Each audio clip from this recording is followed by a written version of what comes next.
গঙ্গা নদীর উপর ফারাক্কা নামে যে বাঁধের কারণে বাংলাদেশ পানিশূন্য তার পরিকল্পনা এঁটেছিলেন ব্রিটিশ সরকার 1851 সালে। উদ্দেশ্য ছিল ইস্ট ইন্ডিয়া কোম্পানি নির্মিত কলকাতা বন্দরকে সচল রাখা। সেই সময়ে বাঁধের ভয়াবহতা উল্লেখ করে এর প্রতিবাদ জানিয়েছিল পশ্চিমবঙ্গের বিশেষজ্ঞরা। নথি বিশ্লেষণ করে জানা যায় 1851 সাল থেকে 1946 সাল পর্যন্ত কমপক্ষে 5টি সমীক্ষা করে ব্রিটিশ সরকার। সমীক্ষার মাধ্যমে ব্রিটিশ সরকার গঙ্গা নদীর পানিকে নিয়ন্ত্রণ এবং পশ্চিমবঙ্গের হুগলি নদীর পলি জমার সমস্যার সমাধানের জন্য ফারাক্কা বাঁধের একটি প্রাথমিক ধারণা তৈরি করে। তবে প্রকল্পটির কাজ বাস্তবায়ন হয় স্বাধীনতার পরে ভারতীয় সরকারের মাধ্যমে। পশ্চিমবঙ্গের কলকাতা শহরের হুগলি নদীর পূর্ব তীরে অবস্থিত শ্যামাপ্রসাদ মুখার্জি পোর্ট ট্রাস্ট নামে পরিচিত কলকাতা বন্দর। এটি ভারতের একমাত্র নদী তীরস্থ প্রধান বন্দর। বন্দরটি সমুদ্র থেকে প্রায় 203 কিলোমিটার অভ্যন্তরে। বন্দরটি 19বিংশ শতাব্দীতে ব্রিটিশ ভারতের প্রধান বন্দর ছিল।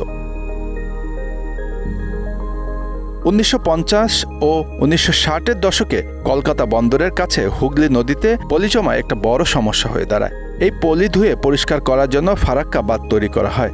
জানুয়ারি থেকে জুন শুকনা মৌসুমে যাতে ফারাক্কার বাঁধ গঙ্গায় 40,000 ঘনফুট পানি হুগলি নদীর অভিমুখে চালিত করে। সেই পরিকল্পনা অনুযায়ী ভারত পশ্চিমবঙ্গ রাজ্যের মালদহ ও মুর্শিদাবাদ জেলায় এই বাঁধ নির্মাণ কাজ শুরু করে 1961 সালে, যা শেষ হয় 1975 সালে। 7,350 ফুট লম্বা এই বাঁধ নির্মাণে ব্যয় হয়েছিল প্রায় $1 বিলিয়ন, যা সোভিয়েত রাশিয়ার সহায়তায় বানানো হয়েছিল। হিন্দুস্তান কনস্ট্রাকশন কোম্পানি বাঁধটি তৈরি করে। বাঁধটিতে মোট 109টি গেট রয়েছে। ফারাক্কা সুপার তাপবিদ্যুৎ কেন্দ্রের জল এই বাঁধ থেকেই সরবরাহ করা হয়। এই বাঁধের উপর দিয়ে তৈরি করা হয়েছে জাতীয় সড়ক ও রেলপথ, যা কেবল উত্তরবঙ্গ ও দক্ষিণবঙ্গকেই নয়, ভারতের উত্তর পূর্ব অংশকে বাকি ভারতের সঙ্গে জুড়ে রাখতে বড় ভূমিকা পালন করে।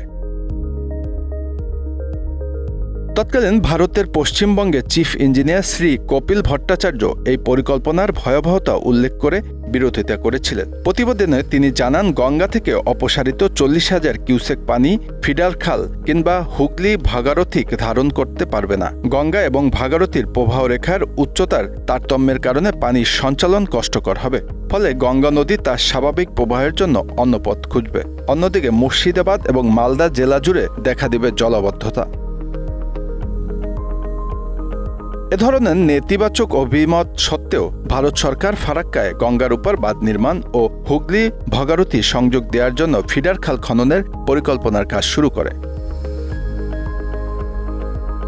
ফারাক্কা বাঁধ নিয়ে ভারত এবং বাংলাদেশের মধ্যে সম্পর্কের টানাপোড়েন শুরু হয় বাঁধটি কার্যক্রমের আসার পর থেকেই। 1977 সালে দুই দেশের মধ্যে একটি সাময়িক সমঝোতা চুক্তি স্বাক্ষরিত হয়, কিন্তু এরপর থেকে এ নিয়ে আলোচনা এবং সমঝোতার প্রচেষ্টা অব্যাহত রয়েছে। Bangla affairs news desk.